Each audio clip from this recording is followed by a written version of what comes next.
All right. Well, hi all, and welcome to Reduce Risk Faster, Prioritize High Impact Findings with PlexTrac's new Priorities Module. Now, today's awesome webinar is sponsored by PlexTrac and produced by Actual Tech Media.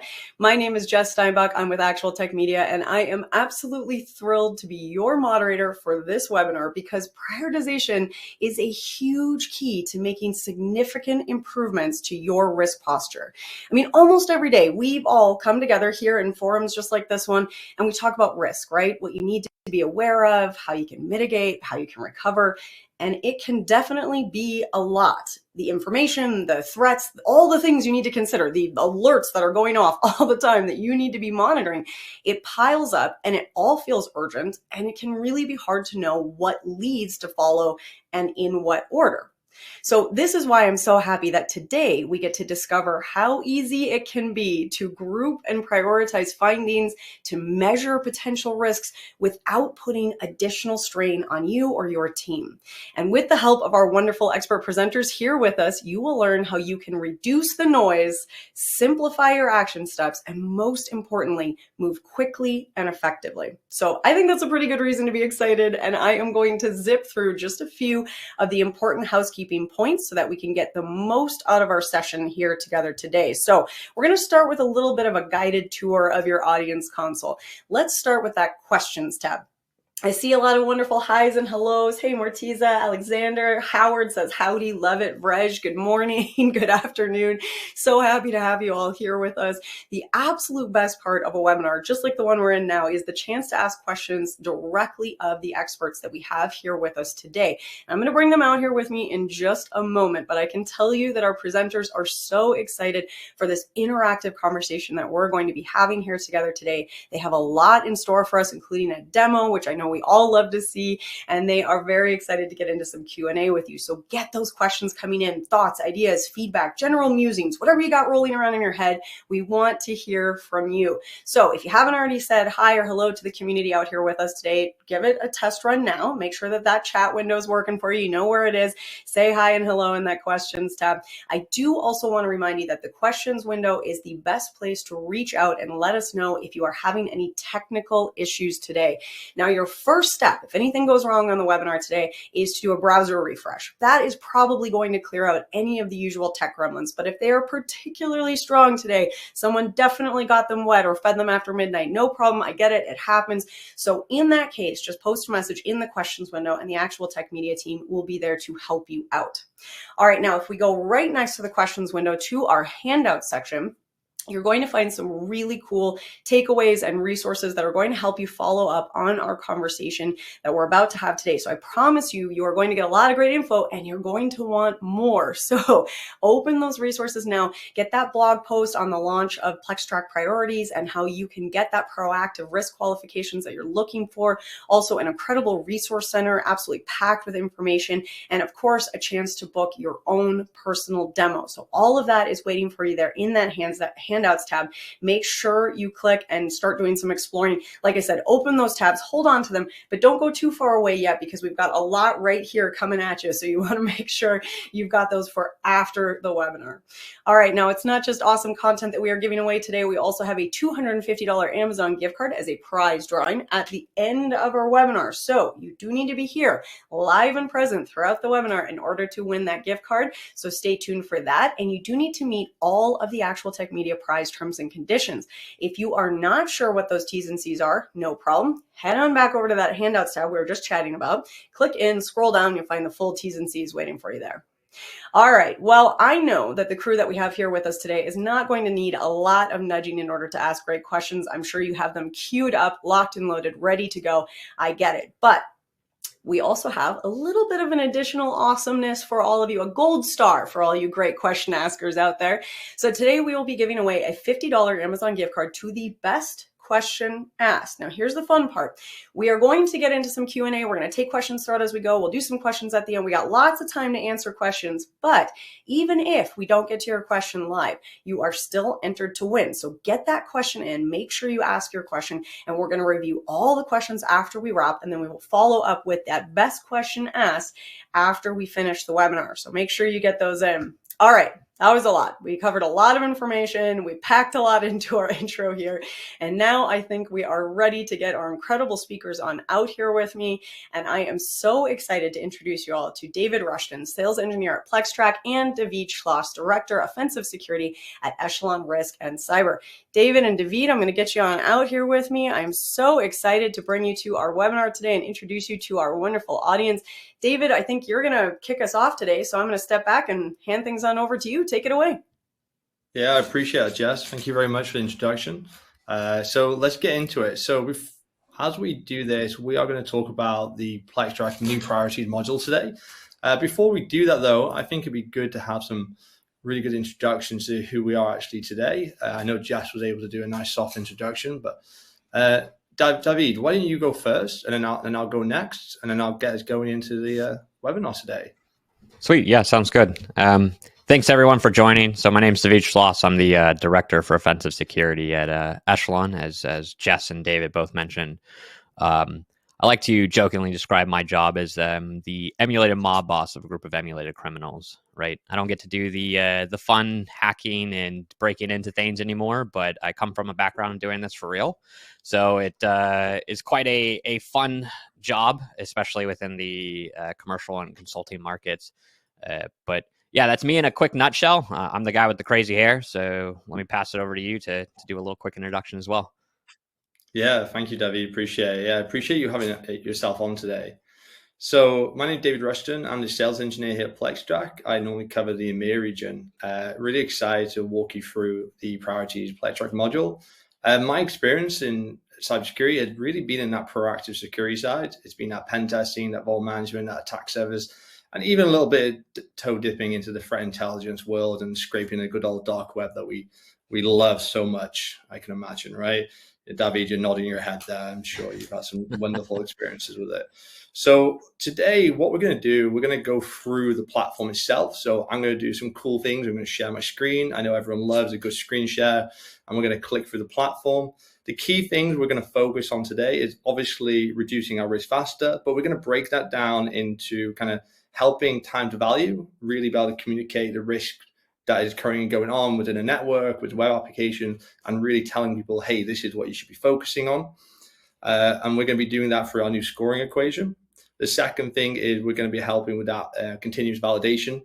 So basically picking out themes, turning them into priorities, and how does that work? How do we progress that? How do we track that as well? And then the last but not least is really painting that picture of, hey, were we working on the right thing? Did we work on the right things? Did we actually get better from we did as well? So how do we actually, measure that on an ongoing basis as well? David, does that sound good to you? Yeah, it sounds perfect. I like it. So first things first, let's lay the foundation today. So I've said numerous times, and you've seen in the title numerous times, we're going to be talking about PlexTrac's new priorities module.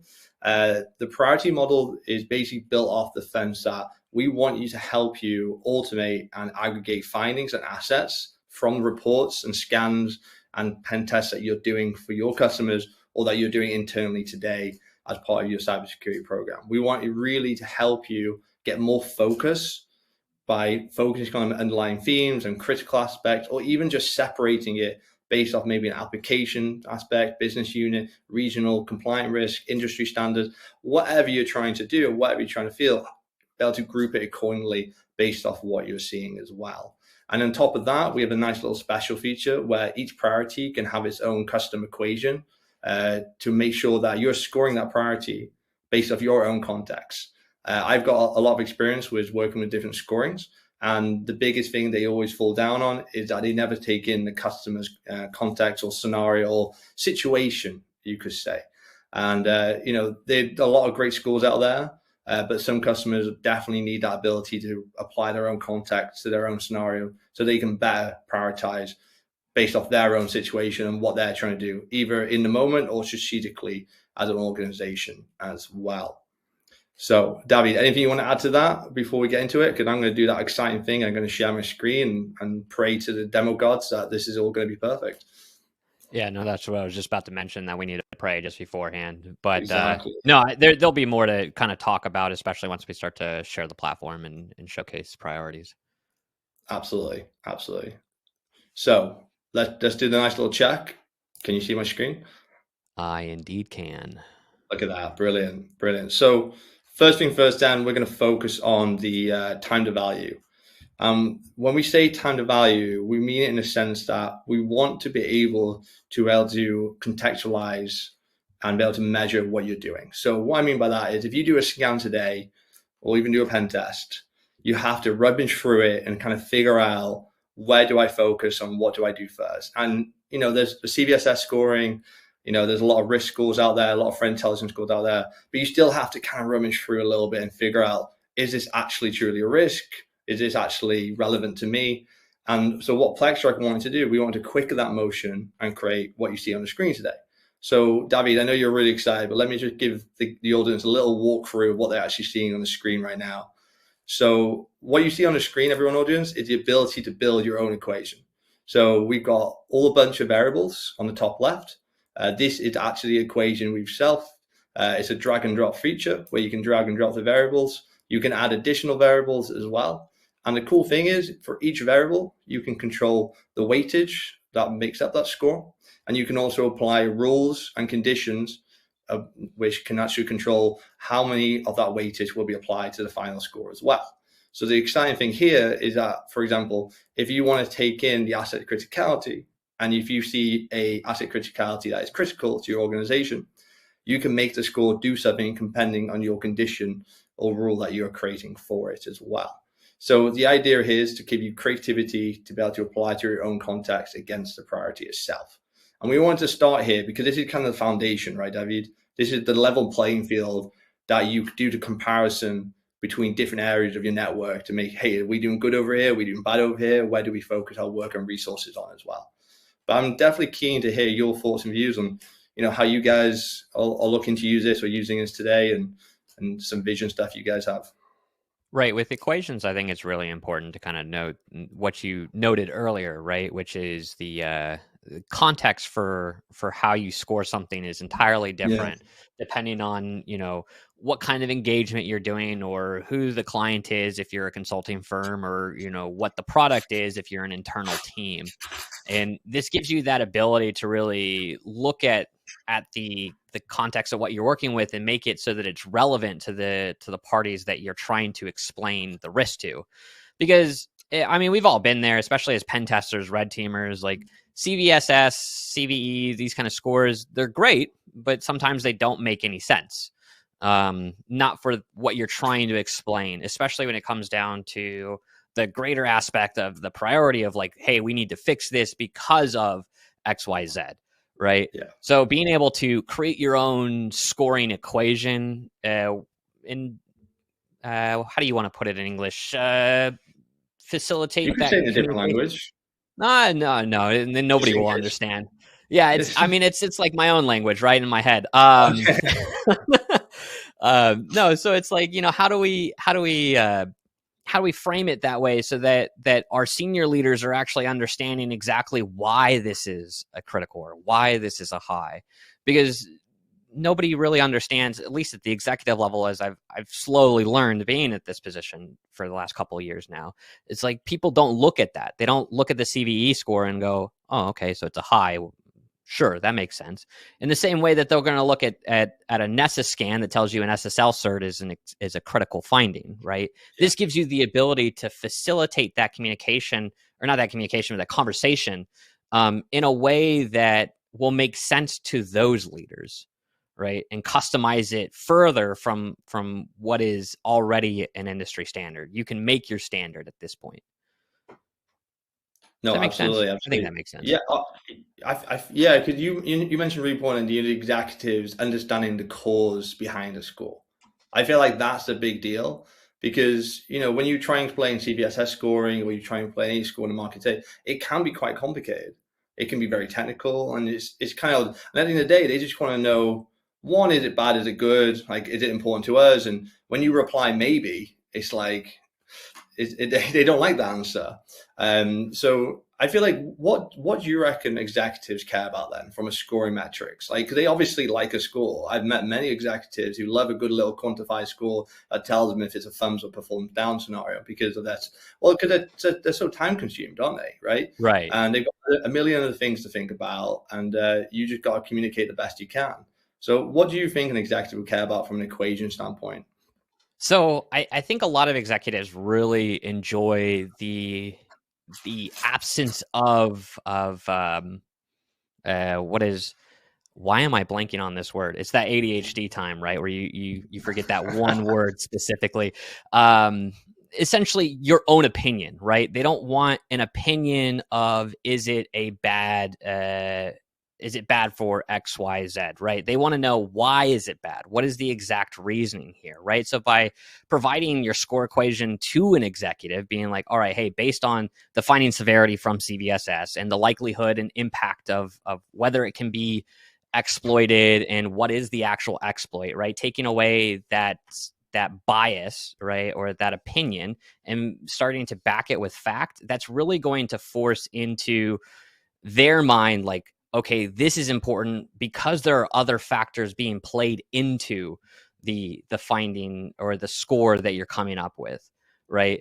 I think the biggest issue from most scoring systems, right, is a lot of it is backed by bias of the individual, right? And we're all technical people, and we're very, very good at understanding the technicality of the risk, right? But when we start to go, oh, hey, this is a risk because we know it's a risk, right? It the impact or likelihood, and that's the only thing that you're taking account of, right? It's being able to also go, hey, our finding count of this particular finding is pretty major, right? Let's say we wanted to bump that up to something like 30 or 40%, right? Or this is a larger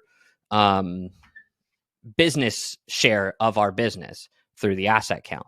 So just having the facts to back up the score from just having other categories to base it off of is really what helps kind of build that narrative that they can understand and trust what the score is, instead of going, oh, well, there's a bias here. They think it's a high because they've seen it in the past.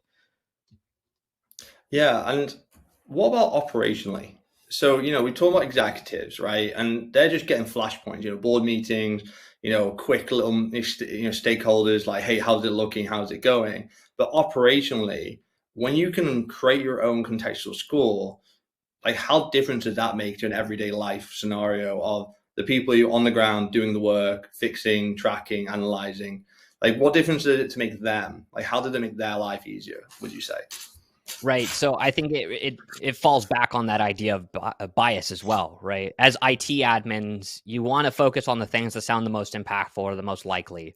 But there could be something that, let's say, isn't exactly a very high likelihood, but a high impact and affects a larger asset count.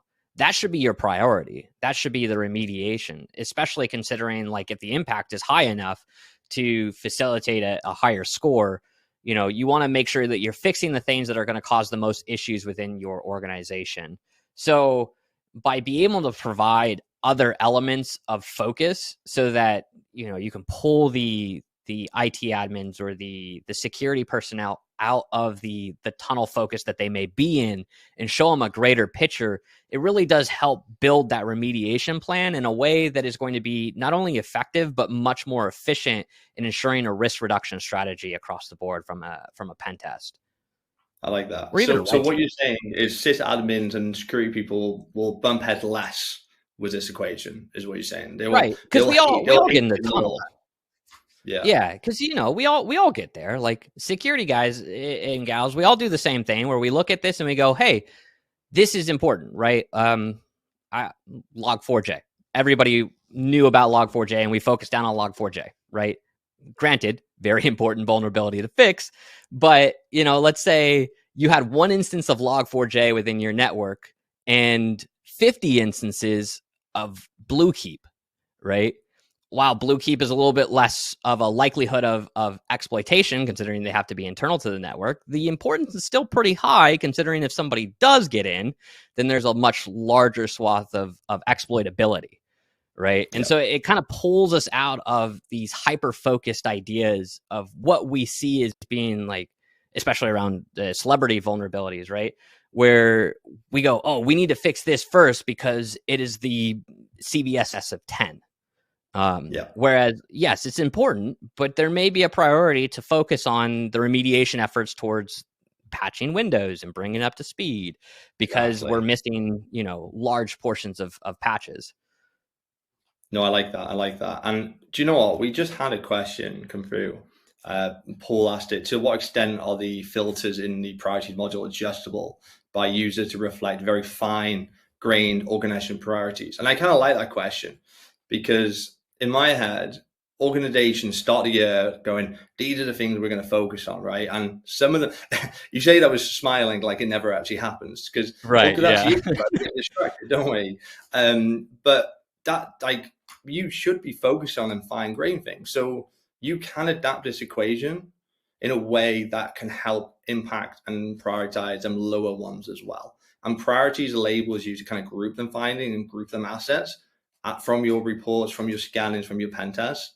And then you can also have custom equations based on that specific priority as well. There's a way to actually subcurrent this equation, not just across it, but you could have different equations for different scenarios as well. So I'm keen to, what's your opinion on that, David? For that, would it make sense to have different equations for different scenarios in your company? Oh, 100%. And I think that's something that is that could be taken into account greater on the platform as well is the usage of like asset tags, right? Categorizing your assets as like a high priority, medium priority, low priority, or however you want to put it, right? And that can really help communicate how that finding is going to be rated, especially considering like something that may be pretty, I wouldn't say minor, but we'll call it like a medium impact, right? To a high priority asset should score and should be scored higher. Especially considering like we all know that business critical assets are going to be the most protected within an environment. And so we need to ensure that any sort of finding that comes from that or is related to that is contextually scored in that way. Absolutely. And I think that could also help with different countries, different regulations as well, different compliance needs. If you've got a PCI compliant asset versus maybe even if you're just doing NIST assessment, anything really, right? You could adapt it and have your data segmented in different priorities with different scores against that as well. So you can kind of get the fine, but you can also have that equation that's generally default as well. So I like that. Fantastic. So I think we should move on to the next, unless you got something else you want to add onto here, David. Is there anything else you want to talk about? Well, I've seen some of the cool stuff that you guys are working on top of this, but I know that's later down the line. But, I know people's questions will come up like, how can it expand and whatnot? And more is definitely coming to be excited about for sure. Oh, and John, an audience, there's a lot of exciting things that we can do. I just don't want to annoy the product owner right now. Yeah, no, we'll keep them happy. Exactly. Yeah. But I mean, what's here right now is already superb. Exactly. There's a lot of functionality, and this is a step in a way that really can help a lot of people improve in how they see their findings. And I think that's the big thing. There's an applicable an application manner to this, but there's also, a psychological manner to this as well, is how you're grouping, how you're focusing, and how you're scoring can really realize how you're managing your data and pushing into the areas you want to push it in as well. All right. So next thing is kind of like the validation aspect, right? So what you're seeing on the screen right now, audience, is the list of my priorities. So we've talked about the equation, which is a contextual scoring column that you see on my screen right now. So it's being applied as we speak. And you can also see the linked findings and the linked assets to each priority as well. So you can link specific findings or you can link specific assets. You can do it in any manner you wish. You can bring in the assets and then bring in the findings that you want of them assets. You don't have to bring them all in because remember, we're trying to have a focus here. Or you can just bring in findings as well if you want. In PlexTrac, a finding can also be anything you want. I was talking to a customer last week who was saying like, oh, I do a lot of social engineering tests. Could a asset be a person and then a finding be like an account takeover of that person, and then make priorities around social engineering and training needed. I'm like, absolutely, you've just done my job for me. So I think that's something that's really exciting about that is customers are going to be very excited about the ways they can facilitate different workflows and try and really create focus around things that they want to create focus around as well. I'm definitely keen to hear your opinion on this, David. Like, have you got an idea in your head of, what this means to, maybe let's be more specific, to your customers, right? Like, when you deploy this out to your customer base, how would it benefit them? Or like, how would you deploy this for them as well? Right. So a lot of the ways that we have looked at using priorities has been at, I would say, more on the focused of the continued aspect, right? A lot of teams, especially with larger, more mature organizations, are starting to move to a much more consistent testing schedule, which is phenomenal. But the hard part with consistent testing is then you have to wade through the consistent amount of reporting, right? And to our earlier point, right, execs are like trying to get to the point. They're trying to figure out what is the risk, what is actually something that we need to prioritize, hence the priorities module.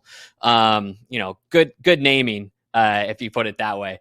But it's really an opportunity for us to be able to look at, like, if we're seeing a trend within the organization that needs to be resolved, because every finding is an issue that needs to be resolved at the end of the day. But there is a correlation between findings, especially if you if you have missing patches, or, to your social engineering example, right, a lack of training. We do a lot of red teaming, so we tend to encompass a very large swath of physical, logical, and social. And sometimes those intermix with one another. A lack of good standard operating procedures could be a trend that we want to point out that isn't readily like available through just a finding itself. You can extrapolate that from the report and from the narratives, but providing it into a smaller, more condensed, ingestible format like priorities just makes it so much quicker. It streamlines that process and gets right to the heart of the problem instead of trying to explain it or sit down over multiple conversations, which is fine, but the quicker you can resolve something, the better. I don't think the customers enjoy going through 200 pages of pen test report findings either, do they? And extracting and trying to figure out what matters, what matters. Yeah, no, absolutely. Yeah, especially I like if you're using some of the other ingestion tools like through Nessus or other items to amplify the report through some sort of vulnerability scanning, like, you can start to point out exactly, where are these core issues and focus on those and remediating those. No, absolutely. I like that. And how, so one thing I was thinking about with you is, are you starting to do a client portal with this, with your customers already today? And are you looking to use this as a way to communicate that to them in a different manner? So they come into the platform, they look for their results, and they can click on the priority that applies to them and then kind of go through it as well. And I feel like that works out really nicely because now you've got that middle person in between a customer and, in your situation, MSSP, as a means to have a communication together in a standardized central manner. Are you seeing that benefit with your customers today? Yeah, so on our more continued basis, right? Because for the pen test team, especially, like, when it's just a one-off report, it's really hard to drive out like individual priorities at times because there isn't a continued piece. But that doesn't mean that there can't be priorities in that case, right? Especially if it can lead into a better remediation plan. Because one of the hardest things about pen testing is you get a bunch of offensive security nerds like myself, and we look at this and we go, okay, here are the issues at hand, right? But we're not able to sufficiently communicate at times what needs to be a priority to be fixed, right? And so utilizing other experts within our field, especially here at Echelon, like, we use our defensive engineering team pretty extensively within our engagements. They're able to come in and look at it and go, hey, like, these are grouped. We could definitely group these together. Let's showcase that, right? On the continued basis, it's a lot easier because the client tests are a little bit more involved inside the application as a whole because it is being consistently updated. But yeah, this is something that we've started to strive towards to work into, at least as a base part of the offering, to where we can showcase, like, all right, here's how we build a remediation plan. Here's what we need to prioritize for you guys. And the priorities module does a really good job at just making it so that I don't have to write a whole plan. I can just pull it from what's already built. Exactly right. You build it once, use it multiple times. Right. Do you know what I liked about what you said, Dan? You were kind of starting saying, like, when you do a pen test, you start to notice themes. Like, I think that's something I always notice myself. And sometimes the customer, or if it was internal, would come to me and go, I know you did it, and I know you've got my little, PDF, and it's great. I love it. But, how did we do? Like, is there things we should focus on? And I would always say, like, yeah, you've got some client-side servers. I see some old packages. I did a couple of cross-site scripting on you. I'd recommend doing this and this and this. And I would say it very casually, and maybe it would be in there in a security recommendation. But what you're saying is that stuff will become a priority, which can now be measured and have a plan of action against it. And the relevant findings can be continuously linked to it as well. Is that correct? Oh, 1,000%. I mean, I like to use the example of Eternal Blue or Blue Keep, because these tend to always show up no matter how often or how far away we've gone away from their initial release. But like in a pen test, like, we're not going to exploit every host that has Eternal Blue available to it, right? Yeah. Per se. Just because there's not enough time, and really it's not going to result in meaningful next step, though we might identify it. And I think a really nice thing here is especially within PlexTrac and the simplification of reporting, it allows us to take all of those and go, hey, like, we saw Eternal Blue probably vulnerable on half the hosts, right? Let's create a priority out of it and create like a patch management program from that, right? Find out why this is a finding across multiple assets, right? Create a priority. That priority leads to some new standard operating procedure or some new policy within the organization, which then leads to better maturity within the organization. And then, next thing you know, next year you're doing a red team because you're 10 times better off than what you were the previous year, right? So this really helps simplify, but also amplify the speed in which you're able to remediate, because now you're focusing on what is actually the root of the problem. The root of the problem isn't Eternal Blue, right? The root of the problem is patch management is not working properly. And so you can showcase that here. No, I like that. And what I think that you just said was really nice, and is that a lot of times the findings themselves is just like it's just a part of the problem.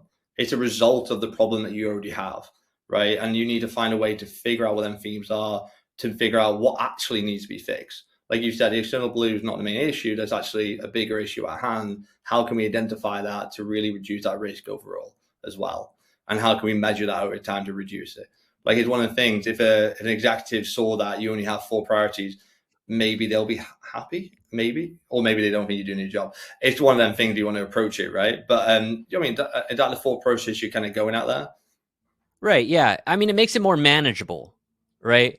A pen test report with hundreds of findings. Well, I don't know of many pen test reports where, unless they're really long, you get hundreds of findings. But, you get 15, 20 findings. That looks like a ton of issues, really. But the root of the problem is maybe 1 or 2 items. And so this is the streamline to the executives in a way that is manageable, so that they can look at this and go, oh, hey, now we have a plan on moving forward. And then the next year, you're not seeing the exact same issues pop up in just different regions, right? Now it's the actual root of the issue is resolved. Yeah, 100%. Like, you're in control, right? I think that's the biggest thing as well. Exactly. Because one thing I've seen in the industry, and I'd love to know your opinion on this, is, the industry started, CVEs, like the first ever one came in existence. And then vulnerability scanners started slowly coming after, was the Nessus and everything. And they started making signatures, all fancy ways to identify them in your thing, and standardization and NIST and all these amazing things came away. And most organizations just had one scanner, and they didn't really need this consolidation. They could just see it, and they didn't really have many assets, etc. as well. And this was before my time, by the way, so audience, you're welcome to correct me here, I'm sure. But the other issue then what came along is multiple scanners started happening, cloud, hybrid, web apps, coding started getting more serious. We want to scan that, DAS, SAS, all these fun things. We need now 10 scanners instead of one. And then we started to ingest it all. And there's a lot of products really good in the market today that's really good at bringing everything into one place.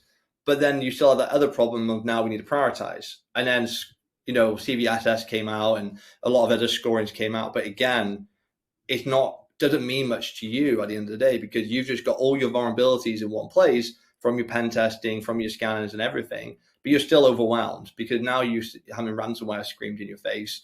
You're having all of this screaming in your face, and you've got these 9s and these 10 CVSS scorings, and you're trying to figure out which one you should start at. But this asset's over here and that asset's over there. And you just need a way to organize it and apply your own themes, i.e. your own priorities, and also apply your own contextual scoring against that as well. And I think that's the next step in the industry today that people need. And would you agree with that? Like kind of my little history little thing then? Or have you got something to add to it?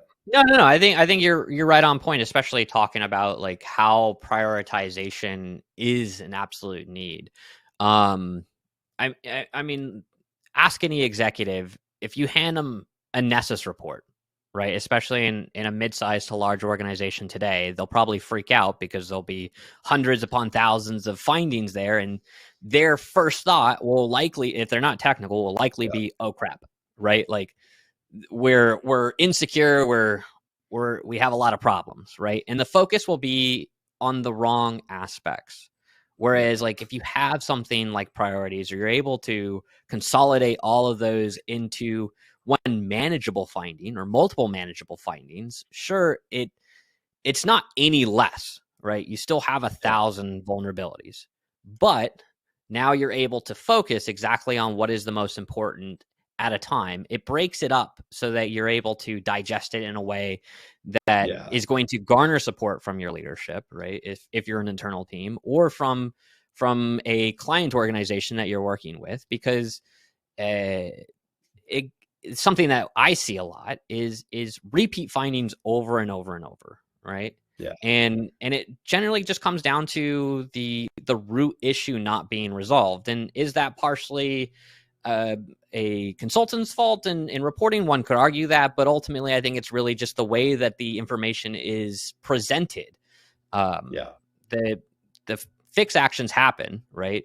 Nobody just takes a report and goes, toss it to the side, right? You don't pay the money to do that. But the root issue has been resolved by providing something like priorities to them. Absolutely. No, fantastic. And I do want to finish off on the analytics side of things, and like, well, how is that important? So PlexTrac does have analytical capabilities. Audience, I'm showing you some little sneak peeks right now. You can see a fairness finding statuses, you can see breakdown by a client, you can see severities, critical finding, and you can have filters as well. This is the same across assets as well, in addition to trends and SLAs. One thing I'm keen to hear from you, David, is how did this help? One, maybe with how you guys deliver and provide value to your customers, but also, as a cybersecurity organization internally, how would that help them as well? From prioritizing, being focused, and, ensuring that they are actually making progress in the right direction. Right. I'm not going to lie. This is probably like my favorite aspect of the edition. Right. And it mainly focuses around the idea of the communication to executives on a continuous basis, right? It gives a viewpoint in, I hate to say it, pretty colors, right?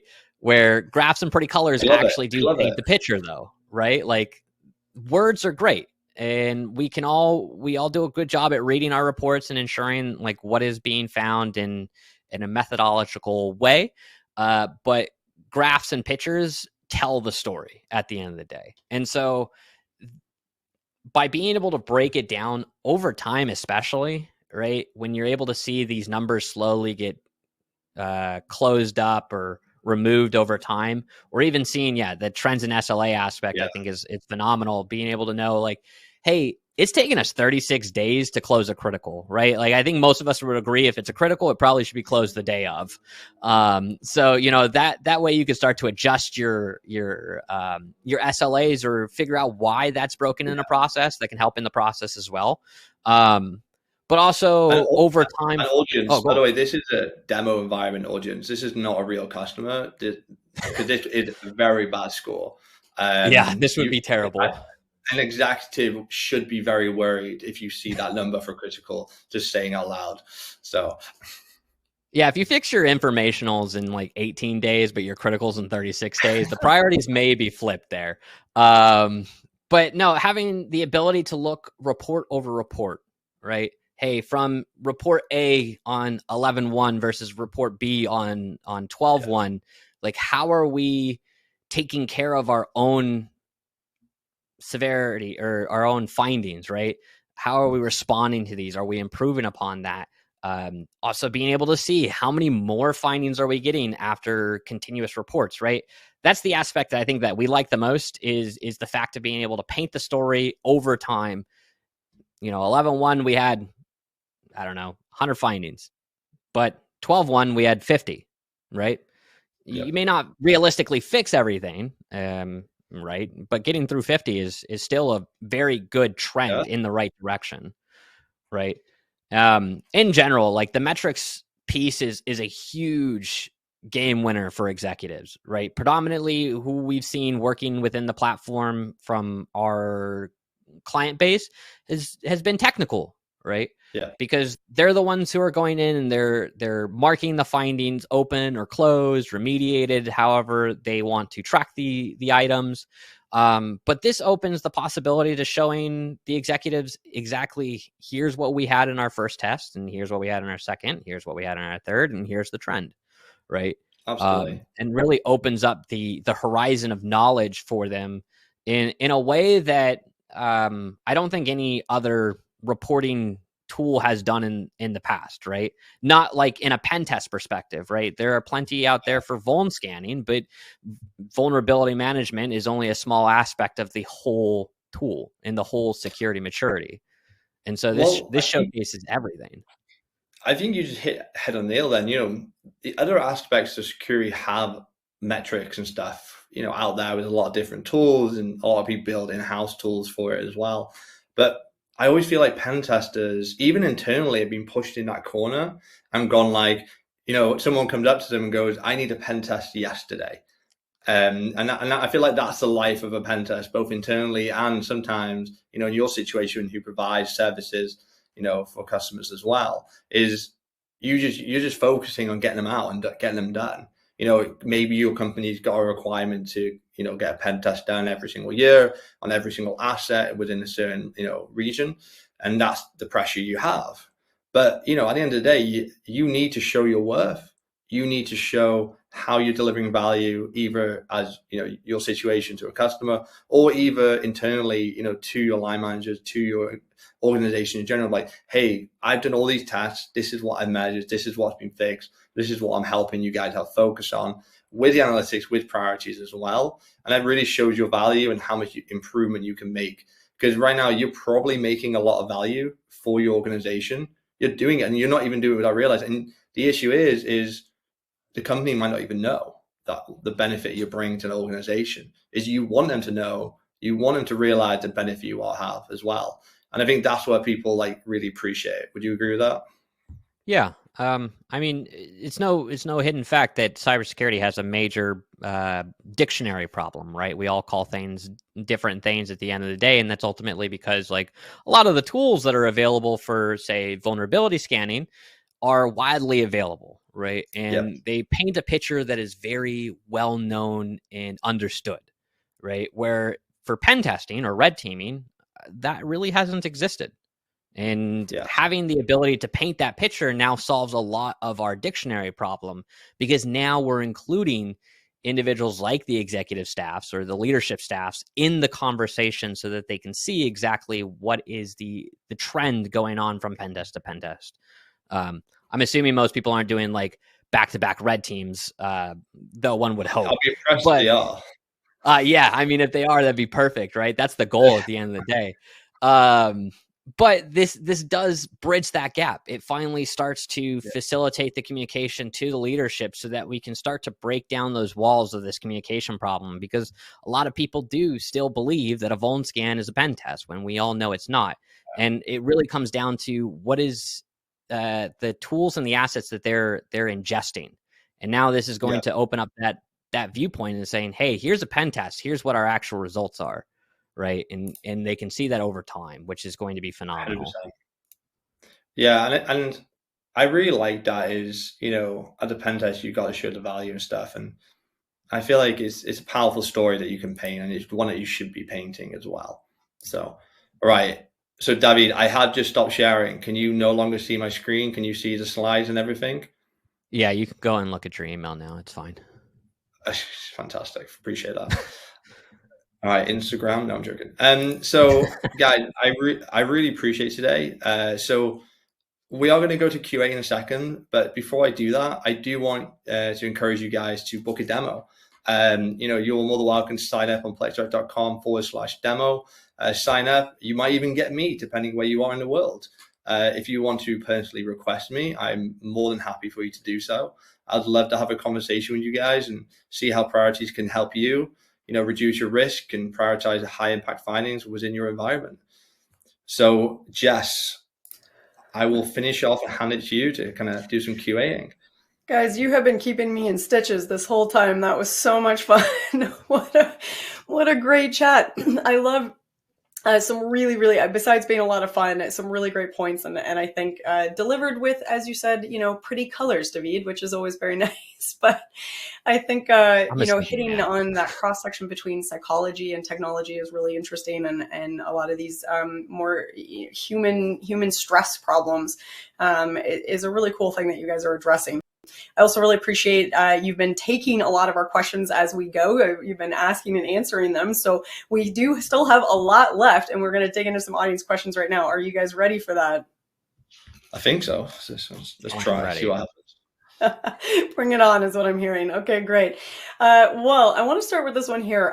We did get a couple of questions in about possible limitations. So, and I know you mentioned hybrid cloud was one of the things you were talking about earlier, David. So I just want to make sure there's no limitations in terms of different IT environments across, hybrid. But also, I'd like to address another limitation that came up from a few folks around ease of use. So if you have a smaller team, or if you have a smaller technical team, so if you need less technical people being involved in this process, wondering if you could address kind of those potential limitations that an organization might be facing, David. No, I like that. So let's start with the hybrid one, right? I think that's a really important question. And David, I'd love for you to chime in here because hybrid is the new way, right? Every environment has some level of hybrid, and sometimes it's multiple hybrids on one on-prem environment as well, and how you link them up is so important. And the security to them is super valuable as well in how you're connecting up and why you connect up. So PlexTrac gives you the ability to not just create priorities, but the initial phase. So what I mean by that is as you bring the data in, it can come in multiple ways. Think scanners, think Verifo, Qualys, Nessus, Burp. The list can go on and on with PlexTrac. Also, we can have API integration as well, and we can do CSV upload. So with there, we've got your back and getting the data in, and then you can adjust your assets and map it to different reports and group it and such, and then build in priorities off it as well. And then on top of that, each finding and priority can have tracking capabilities against it as well. And you can create assignments around it and make action steps and what you've got to do against that finding to make it fixed. And final is that every single asset can be tagged as such as well. So you can tag assets like, hey, this asset is in GCP, this asset in AWS, this asset is in this location of the world even. You can go to that extreme. Or you can even tag it as such, which I used to talk a lot about asset management. You could be like, it's in this room, in this specific rack, in this area of the building, for example. And you can tag it as such then. And then that brings to the equation is that you can bring them tags as part of that equation specific to that client. And that client could be, again, certain environments as well. So that's functionality from the PlexTrac. We can definitely adapt to them environments. But David, I'm definitely keen to hear your opinion as well. And then Jess, the less technical thing we'll definitely touch on next. No, I tell people that we are the emulated criminals, right? We do anything that a criminal would do, at least in the sense of against an organization. that means we do physical, we do logical, we do social. It really doesn't matter what environment that we're going up against, web, cloud, hybrid, it really doesn't matter. At the end of the day, the way that you categorize assets is probably the most important piece of the puzzle. And to your point, right, you can be as granular as you need or as generic as you need. As a consulting firm, we are a little bit more generic. We don't know exactly which rack the assets are in, but we do categorize every finding with a specific tag, whether that be web app or cloud object or user object. So when it comes down to flexibility, it's really dealer's choice, and however you want to communicate those findings is really up to you. And it's simplistic enough that even if you're not technical, you can still figure it out pretty quickly. And then one more on the technical side is, is this workflow accessible to the technical side of things? And absolutely, you saw a lot of pretty colors today, and that's something that we do want to provide. Is we want it to be easy of use, right? We want someone to be able to come in and drag and drop and easily go, oh, I'll just do this, and then I'll add this, and then I'll add this condition, and it's all very easy done, and it can easily be applied. There's not big scary letters and big technical words, but you also have the ability to make it super technical if you want to, because you have a very technical situation. So both scenarios can be very helpful. But then the other side of that is the very technical people can set up to make it really, really technical. I use technical a word quite a lot right now. But the less technical can come in and really easily understand exactly what's going on as well. I love that. I also get stuck in word loops sometimes, David, and I realize I've said the word opportunity or something. Yeah. I feel like I what's in your head? It. Yeah. Well, I think that thank you for answering both of those questions, guys, and I do appreciate that. This might actually feed in a little bit with, because as we're talking about the customization and the ability to kind of set it up in the way that you want. We did get a question that came in wondering if you change, it's a bit of a long one, guys, so stay with me. If you change a basic variable for one customer, is that going to affect any other customers? How do you deploy the variables directly in production, or are you doing some testing with the customer in non-production environment? And do you take backups before changing the variables? And do you encrypt if it's critical? They sandwiched like 7 questions into one. They did, and I can give it a go. So overall, the platform can be deployed on-prem, so you can encrypt and do whatever you want when it's on-prem deployed, or you can have it cloud, which obviously we take care of all that security. I'll just level that right there. From the variable situation itself, the variables are taken from the fields within the platform itself. So think the fields that you get from a Nessus file as you upload it, they're the variables themselves as well that we're pulling from. Now, from the cross-client aspects and situation is you could have client-specific equations. So that variable that you set for one customer will not impact another customer as well. And for the taking of the backups, you can save an equation as a template and then reuse it again if you want to as well. I think you nailed that. David, anything you want to add? No, this is all back-end items. David's going to know this better than I am.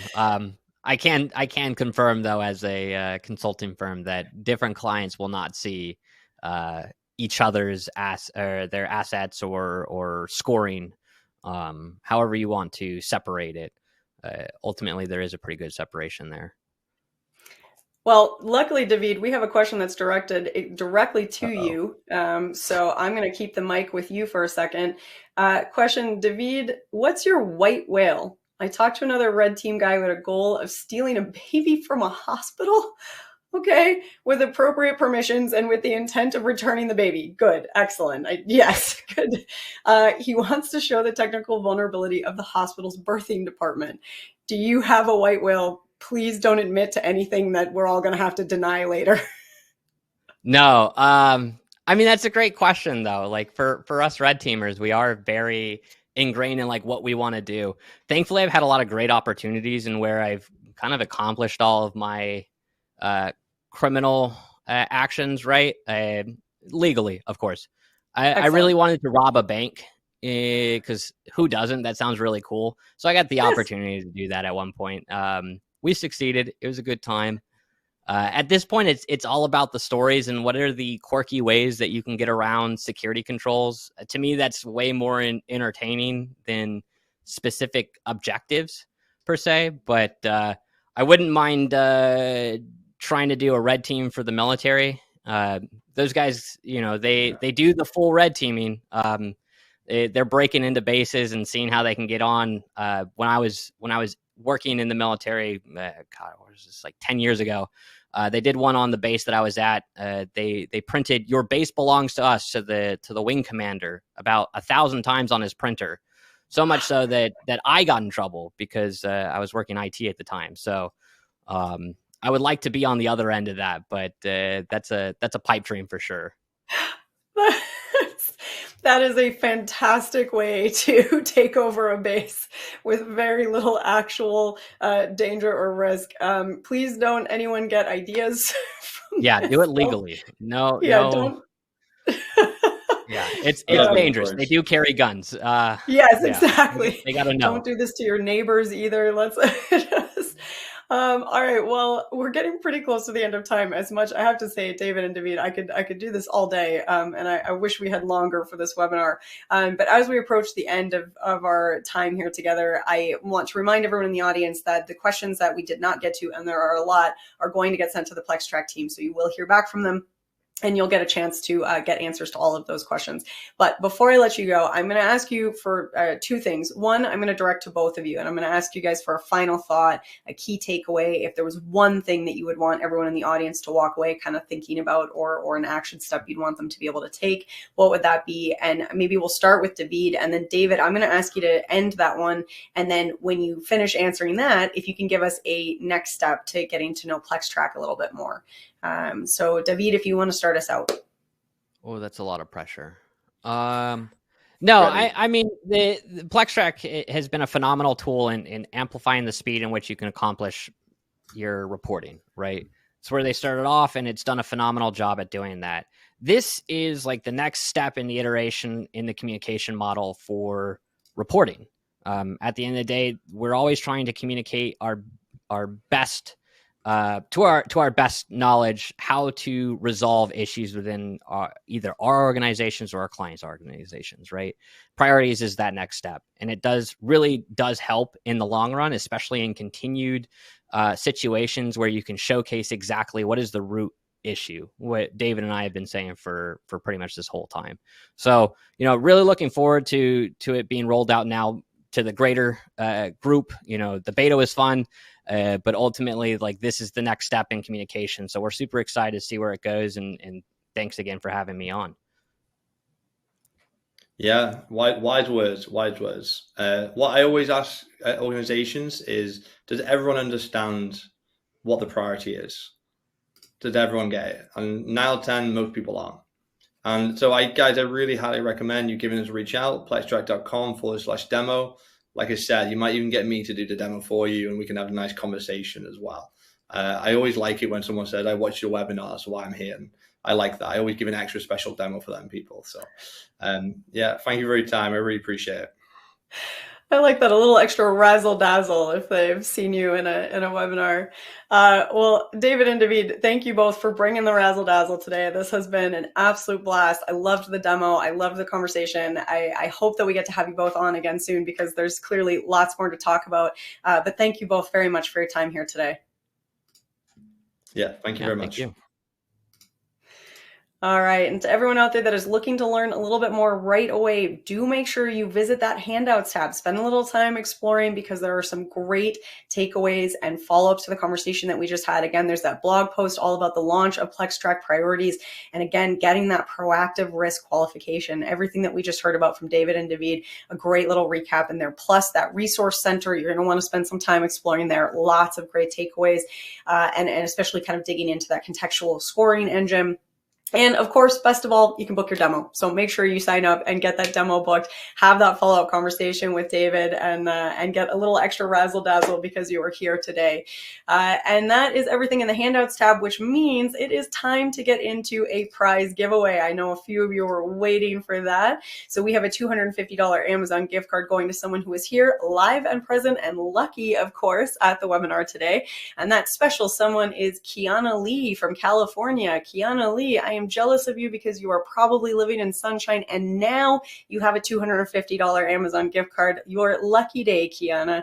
As always, we will be in touch about claiming your prize after we wrap, and stay tuned for that best question asked gift card. We will be reviewing all the questions asked after we wrap up today. We'll follow up with that winner and you will get answers back from PlexTrac. So make sure if you have any lingering questions, any last things that you wanted to make sure you got into David and David, post that right now and we will make sure that that gets over to their team.